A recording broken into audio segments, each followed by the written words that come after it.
everybody. It's a rainy day, so I thought I'd come to you from my cluttered garage, but it's got good lighting to do this video because it's been a while since I've uploaded. I have just been busy with end of year stuff.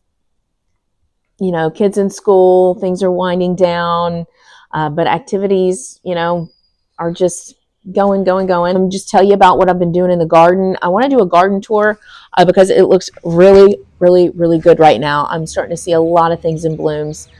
The roses, as you've been following me, I've been having a little bit of pest issues that I'm trying to get on top of sooner rather than later because I want my roses to have a good season, have a good year. I have been putting some of my plant starts out into the landscape. I've been doing that kind of on a staggered, gradual basis, especially with my zinnia, because I bought some really nice seeds from Johnny's ballerina zinnia. They're just a gorgeous pale pink peachy color, and I want those to just be beautiful and big. So I planted some in my containers out in the front, and those are pretty slow to start, slow to get going and growing. And then I took a couple others and I put those in the ground, also out in the front where I have the most sun, because of course zinnias love sun. They also love water. So I'm just going to see how these 4 do. And then I think I have like 4 more in the back that are still in their starter pots, my seedlings that I have in my hardening off corner. So I'm just doing that on a gradual basis. I've been getting more Orangium sea holly planted out in the landscape. Of course, that gets tall, so I've really got to keep in mind height requirements on that. I've got some stuff that I winter sowed, some Shasta daisy.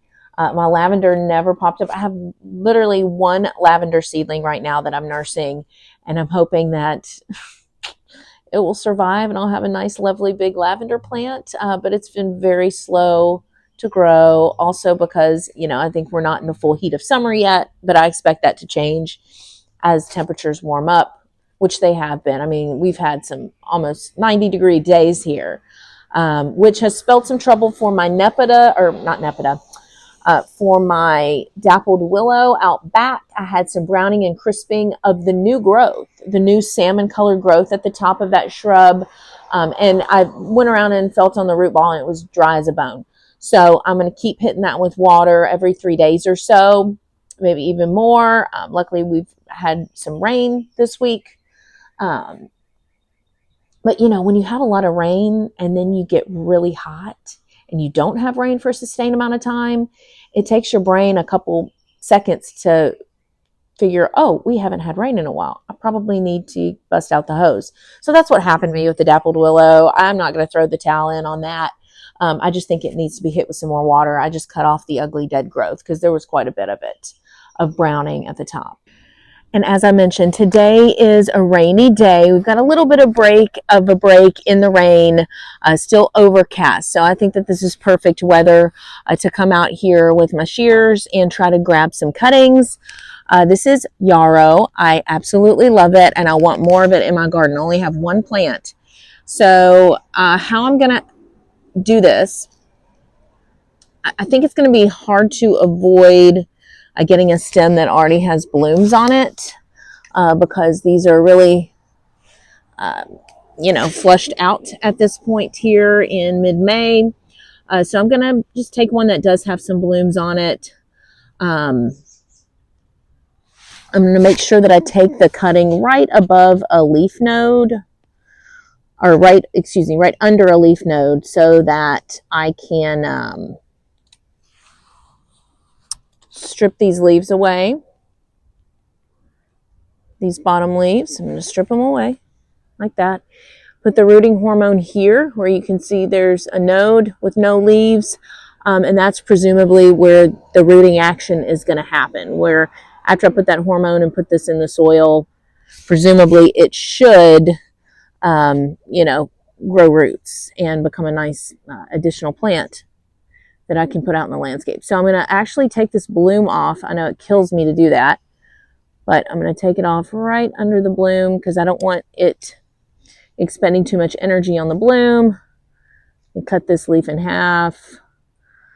Honestly, could probably get rid of these smaller leaves under here. The idea is that you're supposed to strip all the leaves but just leave a couple for, you know, the plant needing to do what it needs to do. So I'd say that's a pretty good cutting to get going. I'm just going to collect it here. Luckily it's raining, so hopefully that will travel well until we're ready to put it in the potting soil here shortly.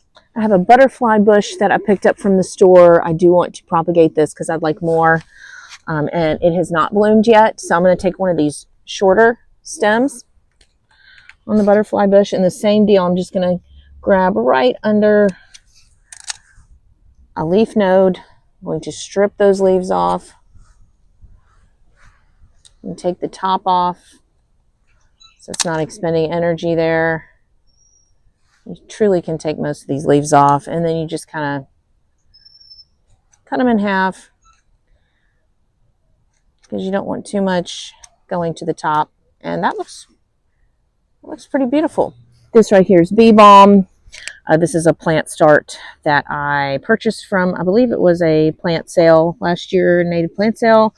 And I would love some more of this. This actually spreads by rhizomes, so that it means it spreads by its underground roots. And I'm definitely seeing some spreading happening. So I'm going to go ahead and take my cutting, strip off those leaves. I'm going to really make sure that I make an effort to label, and then I'm going to take off this top leaf. So you can see there's 2 stems sprouting out under here at the bottom. I'm going to keep those on here, but this top leaf right here, I'm going to take my pruning shears and just cut that off. Cut those leaves down a bit, and this is a nice cutting of bee balm. Beautiful salvia blowing in the wind. I'm going to take a cutting from here. You can see it's already in full bloom. Luckily, this thing is not covered up with bees right now because it is a rainy day. So I'm going to take one of these younger salvia stalks. Cut right under the leaf node here, about that size. As you can see, it's not fully bloomed yet. I think that'll be a good cutting. I'm just going to snip off the top.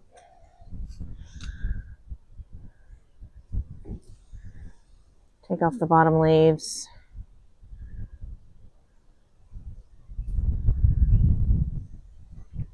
And just leave those 2 top leaves here for cutting.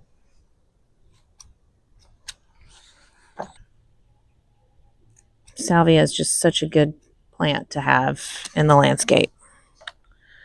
The more the better. This is where I take the cutting right under the leaves.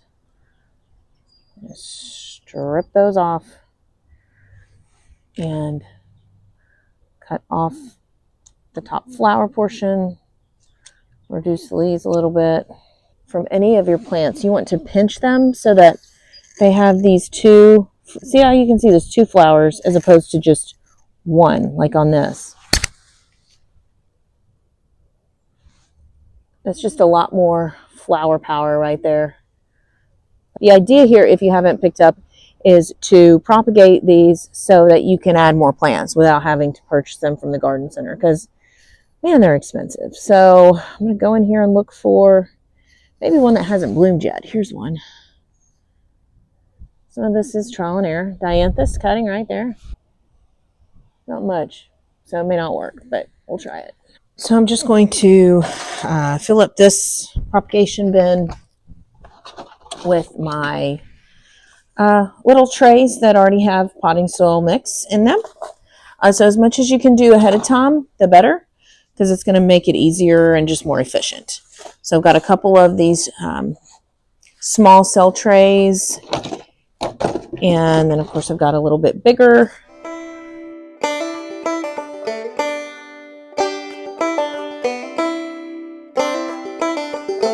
So it's not hard to do. It's just a matter of, you know, finding the right time, having the patience.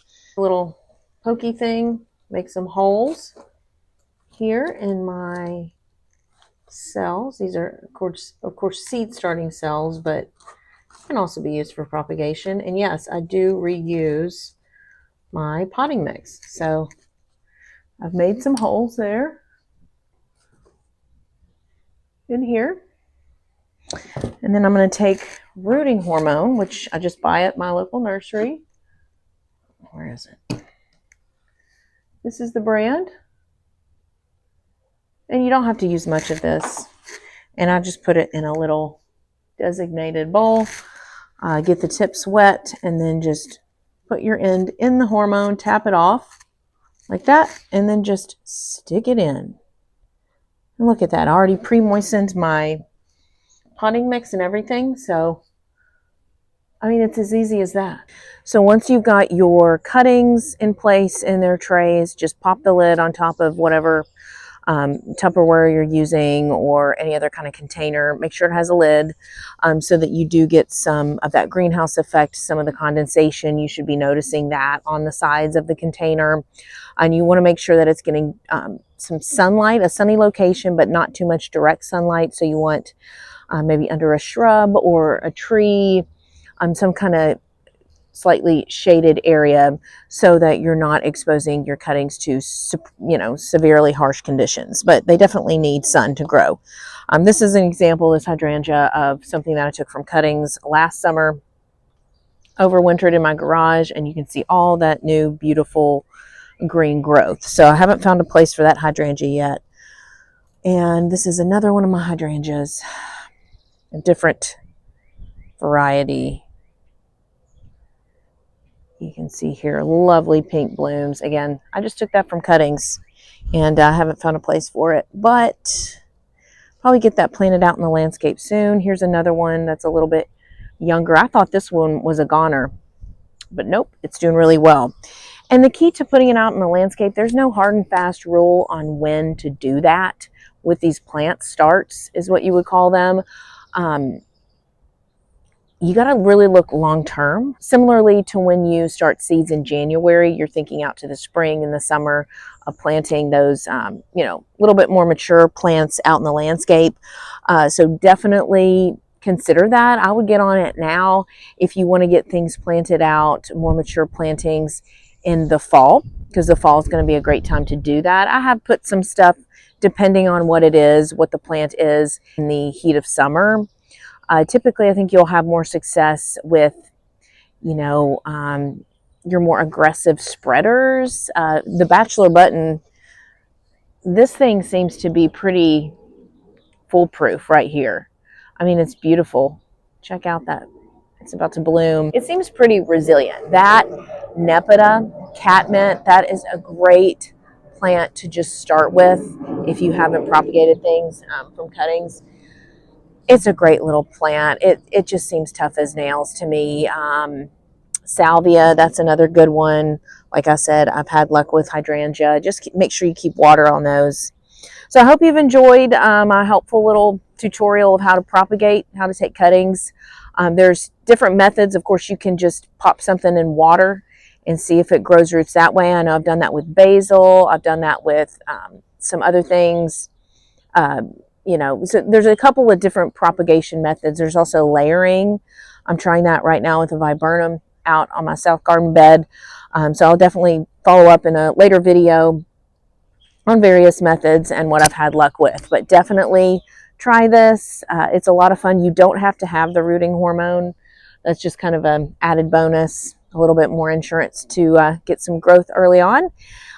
So yeah, let me know in the comments what you're doing out in the garden. Are you planting stuff? Are you weeding? I know I've had to do a lot of that lately. And any, propagation tips that you can pass along to me, I would gladly hear those out.